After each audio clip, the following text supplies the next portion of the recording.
in an 8 or 9 day span, I think that 6 or 7 of those days included the message, it might happen today. And sure enough, Brian Harsin gets a vote of confidence from the Auburn administration. We have completed our investigation, our wide-spanning investigation into the head coach in the football program, and we're going to move forward with Brian Harsin as head coach. Brian Harsin released a statement. He and his family have seen the best in some people and the worst in some others, and we're really disappointed with some of y'all, and we're emboldened by others. So as Brian Harsin moves forward as Auburn's head football coach, I open floor here. How does Brian Harsin move forward as Auburn's head football coach? What is the best path for he and the Tigers if they're going to try to find some kind of level of success this fall? It's pretty simple. Like, you know, those devices that you see in movies and television that can like scan for wiretaps. He should scan everything in every room he enters from this point on to see if there's any wiretaps. He should check for cameras. And then after he finds out the room is clear, he can go back to coaching football. But he doesn't cheat. That's the problem. It's not about cheating. I'm just saying they're going to be looking for anything, because it's clear that a lot of people in power there want him gone and want to replace him, but they couldn't because they couldn't find enough dirt or whatever the hell they needed to make it happen cheaply. So it's going to be a mission from this point on to find a reason to be able to do it. That's all. It's such a dumpster fire. I don't know if I feel like it's irreparable, and yet you have to run with it. Like, there's no choice. Like, you can't go in a different direction now. Like, I feel like you kind of wish Brian Harsin would have been like, all right, screw you guys. I'm out of here. You don't want me, but I wouldn't do it if I had all that money coming my way either. So then you're kind of both, because I can't imagine Brian Harsin's pumped to be at Auburn still. You know, like, I might be done projecting myself onto Brian Harsin. He's thrown me for enough loops here where I was like, I don't know, this guy's a wild card. maybe so, but I don't know how this is fixed or resolved other than, you know, a disastrous next season. I think the writing's on the wall, but what if he's 7-6, or what if he's 8-5 and he loses a bowl game? You know, like what is the record? Is it a record based, or is it relational based? Is it the players make a push for him, say he's our guy? Is it beating Bama? Like, I don't know, like, what would be enough in any scenario. I look at like the amount of transfers who have gone, the staff turnover. I look at it and say, this year is going to be a disaster for Auburn. So, like, yeah, then I'm kind of like, well, you guys should have just ripped the Band-Aid off and cut another check, because there's so much negativity. And I saw this happen in Florida State with Willie Taggart. Like, you have a fraction fan base. It's not good. Like, it's not good. It's not healthy. And very rarely does it work in the end with a finished product on the field. So you guys know my thoughts on the long-term outlook for Brian Harsin at Auburn. I was willing to bet you and give you odds that he would not be the head coach in 2023. But now it looks like he's going to coach the season here in 2022. I think they wanted Brian Harsin out for a couple reasons. One, he did not mesh with a lot of players. I don't think you can go and be the hard ass in modern day SEC football if you do not also follow it up with recruiting, and recruiting at a high level, which is the other thing why they wanted him out. Now, I mean, good on Brian Harsin for saying, no, pay me my money, and no, I don't want to sign an NDA if you're not going to give me the full boat, right? Because Auburn kind of did him dirty in the way they tried to do it. And like, I think they were probably right to try to move on from him as fast as possible. And I'm not really a big, like, make a quick head coaching change guy, but I don't think it was going to work out there. I thought it was a bad fit from the start. I thought the guys he hired on staff from Boise were not going to be very good recruiting wise. Now they have a really uphill battle recruiting. I mean, A&M is killing it.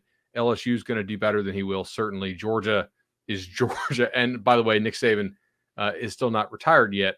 But Chip, to your question of how does it work out this year? Maybe you start 5-0, right? With Mercer, San Jose State, Penn State, Missouri, and LSU, all in Auburn. But if you don't, we're going to be talking about a coaching change in October.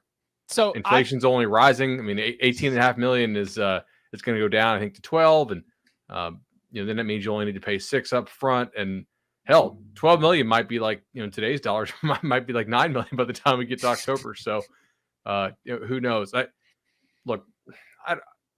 There's a lot of stuff going on there, certainly. And Tom's right. They didn't find the actual cause because is not actually a reason. Shout out The Office.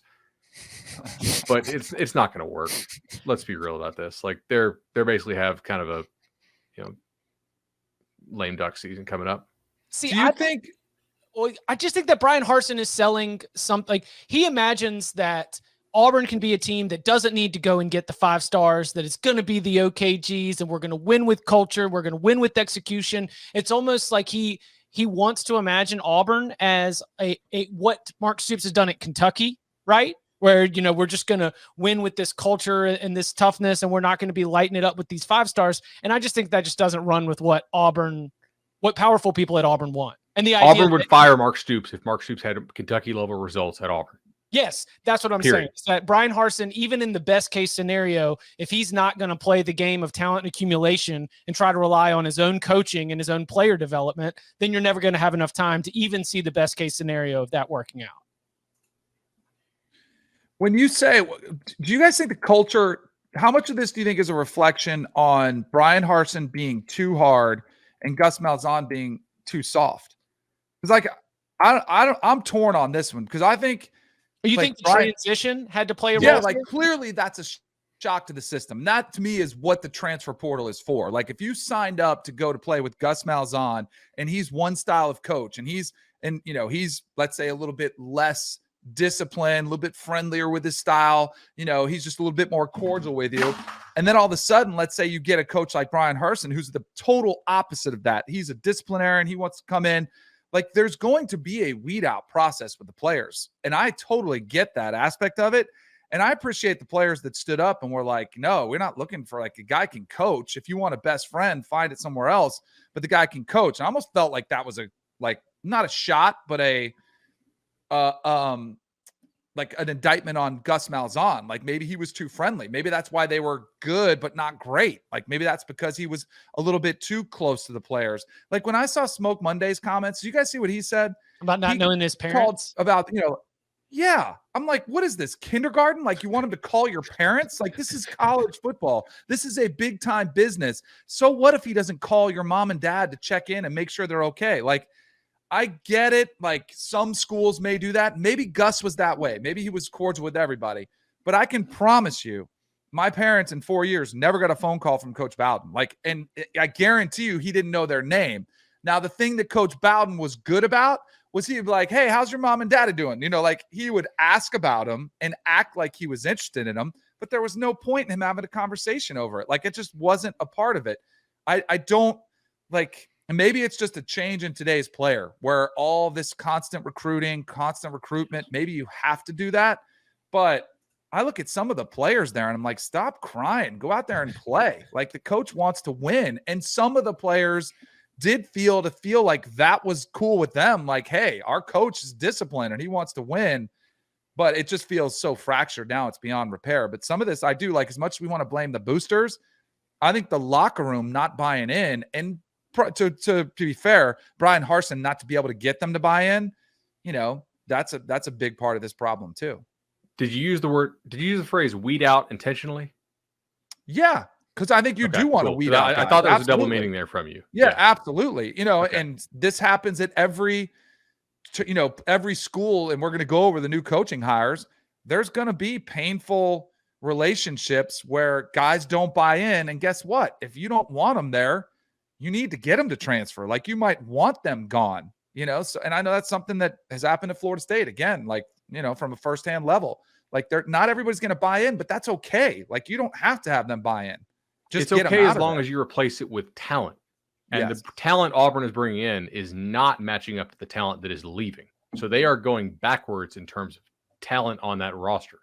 And the boosters correctly ascertain that. That's why I fully agree with them trying to get him out. I don't really agree with some of their methods, obviously, but they're not wrong. They see that Auburn is going to backslide under Harsin because they are not bringing in quality players. But I think I talked about this a little bit last week. The real funny thing about all this is that none of it's going to matter. You could have fired Harsin and hired somebody, and it wouldn't have changed anything. Like Auburn would recruit better. but they'd still be in the same division and same state as Alabama. They'd still be competing with LSU. They'd still be competing with Texas A&M. They'd still have to play Georgia every single year. And we talked about it. Gus Malzahn had top 10 recruiting classes, wasn't winning titles, wasn't winning the division, wasn't winning the SEC like he did the first year there when he first took over, when he had, they got to the BCS title game. But after that, it was a whole hell of a lot of 8 and 5 seasons. And then, some wins over Alabama to keep the Wolves at bay a little longer for another season, as he would begin every single year on the hot seat in danger of losing his job. So at least Brian Harsin will be keeping that tradition at Auburn alive. That's their greatest football tradition right now. But I don't know realistically, what coach are you bringing in if you're Auburn right now that's going to change any of that? Jimbo's at A&M, Brian Kelly's at LSU, Saban's at Alabama, Kirby Smart's at Georgia.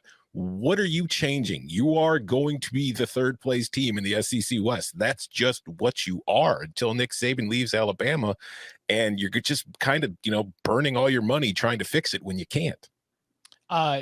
John Mack in the chat says, does the booster behavior, does it matter in terms of the Auburn job's attractiveness? Do these tactics and these scandals mean that other coaches would stay away from this job? Depends on the paycheck, because I'm sure some coaches will happily take $8 million for a year to get fired. But I think that it definitely I think if you're looking for the kind of coaches they're looking for somebody who can win a national title and can bring that kind of process, hell yes, it impacts how that coach views the school, because he's going to have other options. So why is he going to come to your dumpster fire when he can go somewhere else and fix things a lot quicker? Billy Napier was targeted for the Auburn job in the last cycle before Harsin was hired. When he was introduced at Florida, there was a lot of talk about alignment, about everybody being on the same page, and about things that apparently he felt were comfortable in place and not as unstable at Florida as what was happening at Auburn. I think that if you are missing out on potentially great coaches on the rise, your only other option is to pay out the ass just to get like a Brian Kelly kind of hire. Like you go to James Franklin and you say 8 point whatever, you do something absolutely stupid, because it's very difficult based on the way that things have gone for these head coaches. If I'm a coach on the rise, I'd be worried that whatever happened at Auburn would mess up my trajectory in a way that could keep me from reaching my own peak as a head coach. Who was the last head coach at Auburn to leave that school for a better job? Whose career improved after Auburn? Gene Chizik won a national title and got fired. Gus Malzahn left Auburn and had to go to UCF. It's not exactly a job that's catapulting you anywhere. It's also not really it doesn't see itself as a stepping stone job. And I don't know that it necessarily should. To me, Auburn is a top 20 job. It's not a top 10 job. Is a top 20 job a stepping stone job? Where are you stepping from Auburn to? I guess if you really kind of shot the gap and hit it right where you were killing it, right as maybe Georgia opened or something like that, or Ohio State, I guess.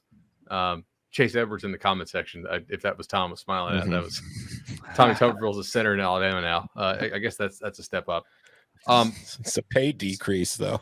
Some of this is going to, I think that even post this shenanigans with Harsin, I think Auburn will be more attractive than it was during the search that got them Harsin, because you're going to have an AD who the boosters actually support, and a president who the boosters actually support. And I don't think that was the case during the Harsin search. You had a president that they believed was going to be out pretty soon, and an AD picked by that president who I don't think the boosters really wanted to have quite as much AD power as he did. I think now, look, the boosters may be running this thing, but at least they'll be aligned with the people who have those nominal titles going forward. When is a school going to figure out they're wasting so much money on things that don't matter and start spending it on things that do? And I think Auburn would be the perfect school to figure this out. Like books? Huh? No, yeah. No. So here's what I mean. We should sell Auburn that we could do a better job than Brian Harsin for a heck of a lot cheaper. Because I'll take the head job. I'll be the face. All right. I'll be the face of the program. I'll go out and recruit. Pay me $2 million. We'll give all you guys $1 million. We're still way under. We could still go out and hire a really good staff, Bud can run the defense. Tom can be the offensive run game guru. And Chip, you can be the coach of culture. Like that Yes, can be right. your thing. And then Gotta all we get got, we'll bring back Barton. We'll get the whole band together. We'll get Barton in here. He'll be our GM. And guess what? So we're only at about $3 million. Let's take the other 7 that's left over and we'll spend it on players. We're like, because all these rumors about what people, let's actually just be upfront about it. When is the school going to just flip the script and say, instead of writing these checks for buyouts for coaches not to do anything, why don't we take that risk and put it on players and start buying the best classes that money can buy and go get a coach who may not is the hottest name, but he can coach. Like all you have to do is put a squad out there with a pretty decent game plan. And if it's made up of all 4 and 5 stars like Nick Saban has, then maybe you have a better chance to win 8 or 9 games than you do now. You It just give me- somebody's got to figure this out. You All right, buy Dan, I me got a plan. 5. You buy me 5 5-star offensive linemen and a 5-star running back, and I will coordinate the hell out of our run game. Exactly. That's what we I'm could saying. probably get 5 5-star offensive linemen for like, $4 million a year. Yeah. Like that or excuse me, $4 million over 4 years. I think Yeah. that's probably doable. Like it's what's it take? Maybe. So first of all, we would not host our junior day on the same day that Alabama hosts theirs. Like Right. even if we scheduled ours first, which Auburn did schedule theirs first. Once Alabama's like, hey, ours is this day, we're like, weather concerns, right? We're gonna move it to this day because we're just like that's a market inefficiency that I don't want to like go up against. And then B, like we know who the players are, right? In the 7-on and the Yeah. trainer community, and like, all right, so you need 20,000 to get a bus of these 4 and 5 stars to my junior day. I'm willing to do that. My contract's guaranteed. I Right? I'll think take less loose- money. Just don't fire me. Like I just don't want any cause in my contract. A loosely gotta pay me out. coached team of 4 and 5 stars is basically just Texas football. What we are offering is a cheaper version of going 7 and 5. Exactly. And we can probably, I guarantee we can beat Kansas. I guarantee you that. We're Yeah. going to beat Kansas with our culture because we got you coaching up the culture, Chip. That's right. It's tougher than that.